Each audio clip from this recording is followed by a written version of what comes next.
Bonsoir à tous, bienvenue dans votre édition varoise. Dans l'actualité de ce vendredi, il sera question bien sûr des intempéries qui ont frappé notre département. Nous évoquerons notamment cette polémique autour de l'alerte vigilance qui n'est jamais passée de l'orange au rouge malgré les demandes des météorologues varois. Nous ferons le point sur le ravitaillement en eau à Draguignan, dans la commune déclarée en état de catastrophe naturelle cet après-midi. L'eau n'est pas encore potable et les demandes des habitants sont nombreuses. Enfin, vous verrez qu'après le drame de ces derniers jours, l'heure est aussi aux réparations. Les cabinets d'assurance ont d'ores et déjà accordé des délais exceptionnels pour les déclarations. La priorité est de trouver des solutions à ceux qui n'ont plus de logement. Mardi, en fin d'après-midi, le site Météo France de Toulon demande le passage du département en vigilance rouge. Demande relayée par la direction régionale à Aix-en-Provence, mais pas validée par le siège toulousain de Météo France. Aujourd'hui, de nombreuses questions se posent sur ce raté qui a peut-être eu des conséquences. Dans un premier temps, Météo France avait prévu pour mardi entre 120 et 220 mm d'eau par centimètre carré dans le département du Var.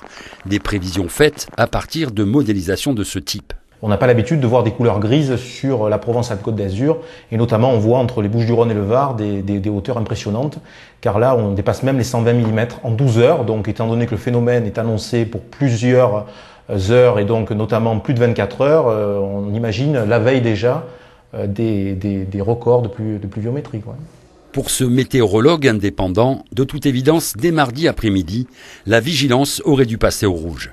Au tout début d'après-midi de mardi, on ne comprenait pas pourquoi Météo France ne basculait pas le département du Var en rouge. Il était déjà tombé aux alentours de 15 heures 200 mm vers les Arcs et le phénomène était stationnaire et beaucoup de pluie arrivait de la mer.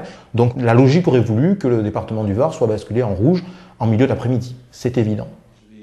Tout le suivi du phénomène est archivé sur le site InfoClimat.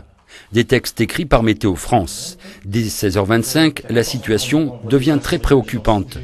À 19h26, Météo France reconnaît que le seuil de vigilance rouge est totalement dépassé. Alors pourquoi le département est-il toujours en orange ? Est-ce que la question est là ? Peut-être il faudrait que vous posiez la question à la préfecture, à la sécurité civile. Est-ce que Météo France leur a donné les moyens de gérer cet événement ou pas ? C'est ça la vraie question. Difficile de définir ici le degré de responsabilité. Selon une source interne à Météo France, le centre du Var a demandé mardi après-midi l'élévation du niveau de vigilance à sa hiérarchie. La direction de Toulouse, seule habilitée en la matière, l'aurait refusé. Utilisé en 2002 dans le Gard et dernièrement en Vendée pour Xynthia, le niveau rouge mobilise immédiatement les services de l'État. Il aurait peut-être permis d'épargner quelques vies. 170 000 bouteilles d'eau ont d'ores et déjà été distribuées à Draguignan et cela devrait continuer encore quelques heures. L'eau n'est toujours pas propre à la consommation mais pourrait le redevenir en fin de semaine. En attendant, on s'organise à Draguignan et dans les communes environnantes. C'est un va-et-vient perpétuel. Comme tous les points de distribution de la ville, la mairie de Draguignan est prise d'assaut. Ici, les riverains viennent récupérer des bouteilles d'eau potable. Car après les inondations, l'eau du robinet est encore impropre à la consommation. Plusieurs centaines de milliers de bouteilles sont donc à disposition, mais il faut savoir partager la consigne, une par jour et par personne. Vous récupérez combien de bouteilles ? Là, 3. 2 litres et puis 1 litre pour les 2 enfants. Et puis comme on est 4 à la maison, donc... Et demain, vous revenez ? Voilà. En fait, là, on voit arriver de plus en plus les gens qui ne savaient pas encore... dont on n'avait pas encore connaissance des difficultés. Voilà. Et l'eau, c'est vrai que c'est primordial pour ceux qui ont des bébés, les jeunes femmes comme ça. Le réseau de distribution et d'assainissement d'eau a été durement touché par la catastrophe. Une quarantaine de fuites doit encore être réparée. Plusieurs kilomètres de réseau sont à changer. Les techniciens de Veolia partent au plus pressé afin de réalimenter toutes les communes. Il y a quelques foyers encore qui n'ont pas accès à l'eau. C'est surtout le secteur de Robouillon et de la Clappe, à l'heure où je vous parle, puisque Robouillon a été gravement touché par les inondations. Les conduites ont été emportées et c'est sûrement le secteur le plus durement touché. Je pense que d'ici la fin de la journée ou plus tard demain, l'ensemble de la population aura de l'eau. À l'heure où je vous parle, 98% à peu près de la population a de l'eau. La consommation de l'eau du robinet reste déconseillée par la préfecture dans le secteur de la Nartubie et dans la vallée de l'Argence. Des analyses bactériologiques sont en cours. Les résultats seront connus en fin de semaine. Et devant les cabinets d'assurance aussi, la file est longue. Les démarches souvent fastidieuses sont lancées dans les communes concernées, comme à Draguignan, où l'état de catastrophe naturelle a été déclaré tout à l'heure. La priorité pour les assureurs est d'offrir une solution à ceux qui n'ont plus de toit. Il n'y a pas de voiture, il n'y a pas de travail. On ne peut pas travailler sans voiture. Pour déplacer tout ça, comment vous faites? Entre colère et abattement, les habitants de Racénois. Depuis ce matin, les assurés se présentent dans les cabinets d'assurance. Voitures inondées, voire introuvables, plus d'électroménagers et de mobilier. Ils viennent ici chercher des premiers secours. Là, l'ensemble des habitations ont été quand même immergées, enfin, l'intérieur sur un peu plus d'1 mètre. Donc beaucoup de boue, donc du nettoyage, du relongement. Oui, il y a des mesures d'urgence à prendre, des arbres qui sont tombés sur des toitures qui menacent encore de tomber un peu plus bas. Donc oui, il y a de l'urgence. Parmi les urgences, le relogement. Mais pour les assureurs, les capacités d'hébergement dans le centre Var ne sont guère extensibles. Le premier geste, c'est l'hôtel, mais malheureusement, on a constaté que les hôtels étaient envahis. Donc, mais évidemment, c'est la première chose à laquelle on pense, aux hôtels. Mais là, je crois que sur Draguignan, par exemple, tous les hôtels sont saturés. Alors après, ça peut être des prés, ça peut être des résidences secondaires, tout ce qui peut servir de réceptacle. C'est vous qui faites les recherches, elles ne sont pas très simples finalement là? Ah non, c'est pas simple. On les aide, autant que faire se peut. On a malheureusement guère plus de moyens qu'eux localement. Mais on les aide, évidemment, quand on peut les aider, on les aide, on leur fait des propositions. Il y a aussi des bonnes volontés qui se présentent et qui offrent des possibilités d'hébergement. On cherche même jusqu'à Cannes, désormais, pour essayer de reloger les sinistrés. Partout dans le centre-ville, des scènes de désolation. Tous les véhicules sont actuellement stockés sur le parking d'un centre commercial. Les habitants tentent de nettoyer.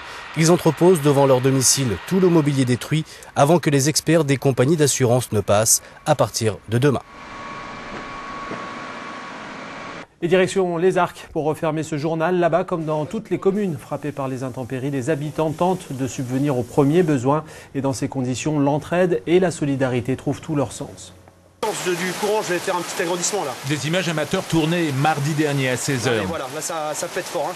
Sous la puissance des eaux, un véritable tsunami dévaste la petite commune des Arcs. Aujourd'hui, 48 heures plus tard, le bilan est terrible. Un pont saccagé, une partie de la place du village engloutie. Le Béal, la rivière souterraine, a repris sa liberté, dévastant une dizaine d'habitations. Ça, c'était notre jardin, il allait jusqu'au bout, là-bas, à la voiture rouge. Il n'y avait plus rien. C'était rasé. Là. Un terrain ravagé et 150 mètres carrés de maisons anéanties. Pour se loger, les 5 résidents ont dû trouver un autre toit. Il y a un voisin hollandais qui nous a passé son appartement gracieusement. Voilà. La solidarité fonctionne bien. Très très bien. Ça marche très bien aux Arcs. Pour l'instant, il n'y a rien à redire là-dessus. Qu'est-ce que vous proposent les gens, justement Coup de main, manger, dormir, se laver, enfin à l'urgence quoi. Voilà. Vous allez être prise en charge, madame. Pour répondre à l'urgence dans une commune sans eau ni électricité, 24 heures sur 24, le personnel de la mairie se succède pour assurer une permanence, pour centraliser les besoins, mais aussi les offres d'hébergement ou de dons de vêtements par exemple. Combien de coups de téléphone, justement, à peu près? C'est énorme. C'est énorme. J'arrive pas, c'est en permanence, vous pouvez le constater, et jusqu'à tard le soir. Il y a une solidarité exceptionnelle. À l'heure du grand nettoyage, l'entraide est de rigueur partout dans la commune.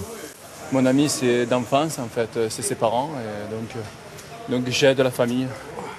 Voilà. Vous êtes combien justement à prêter main forte comme ça? Plusieurs en fait, tous les gens qui sont là. Depuis hier, les commerçants du village, eux aussi touchés par la catastrophe, improvisent à chaque repas un barbecue pour venir en aide aux sinistrés. On n'est pas nombreux, enfin on va l'être, hein. Mais folie quoi. Folie, ça fait du bien. Le petit cœur des Arcs, là, ça revit. En attendant la reconnaissance de catastrophes naturelles, les aides de l'État et les remboursements des assurances, c'est déjà tous ensemble que les 5300 habitants des Arcs devront reconstruire leur village. C'est la fin de cette édition. À suivre votre météo du week-end et le journal en Provence-Alpes. L'information continue sur France 3. Restez avec nous. Je vous souhaite un excellent début de soirée à tous.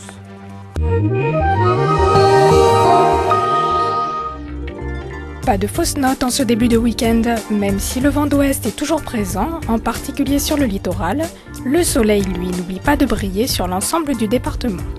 Toujours aidés par le vent, les nuages arrivent peu à peu en force, allant même jusqu'à provoquer des averses sur l'est varois. Côté température, pas de quoi crier victoire, elles sont en baisse entre 12 et 18 degrés. Les maximales atteignent 23 degrés dans le Haut-Var et 26 degrés en bord de mer. Dimanche, le temps est variable, même si le soleil n'a pas dit son dernier mot, il reste tout de même timide avant de s'imposer très largement lundi. Je vous souhaite un excellent week-end.